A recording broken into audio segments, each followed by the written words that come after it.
ഗാംഗുലി ആവട്ടെ, അത് നെഹ്റുവിനെ ആവട്ടെ, അതിപ്പറഞ്ഞ ആരെ, അത് മോഹൻലാലിനെ ആവട്ടെ, ആരെ നോക്കുമ്പോഴും ഈ ഒളിഞ്ഞു നോട്ടത്തിൻ്റെ ഒരു പ്രശ്നം സത്യത്തിൽ എനിക്കുണ്ട്. പൊളിറ്റിക്കലി കറക്റ്റ് അല്ല എന്നൊക്കെ ആളുകൾ പറയുമെങ്കിലും ഞാനത്ര പൊളിറ്റിക്കലി കറക്റ്റായ ഒരാളല്ല. ശരിക്കും പൊളിറ്റിക്കലി കറക്റ്റായ ഒരു ജീവിതം അങ്ങനെ രസമായി ജീവിക്കണമെന്ന് വിചാരിക്കുന്ന ഒരാളും അല്ല ഞാൻ.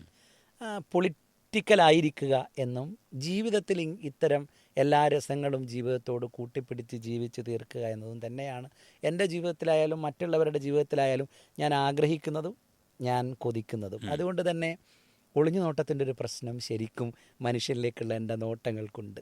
ആ നോട്ടമാണ് ഗാംഗുലിയെ ഞാൻ നോക്കിയിട്ടുള്ളത്. അന്ന് ഗാംഗുലിയോളം തന്നെ പ്രിയപ്പെട്ടയാളായിരുന്നു എനിക്ക് നഗ്മയും. ഞങ്ങളുടെയൊക്കെ ചെറുപ്പകാലത്ത് നഗ്മ ഞങ്ങളെയൊക്കെ ഭയങ്കരമായി ആവേശം കൊള്ളിച്ചിരുന്നു. അതുകൊണ്ട് തന്നെ സംഗീത ബിജലാനിയും അസറുദ്ദീനും പ്രേമിക്കുന്നത് ഞങ്ങൾക്ക് പ്രശ്നമായിരുന്നില്ല.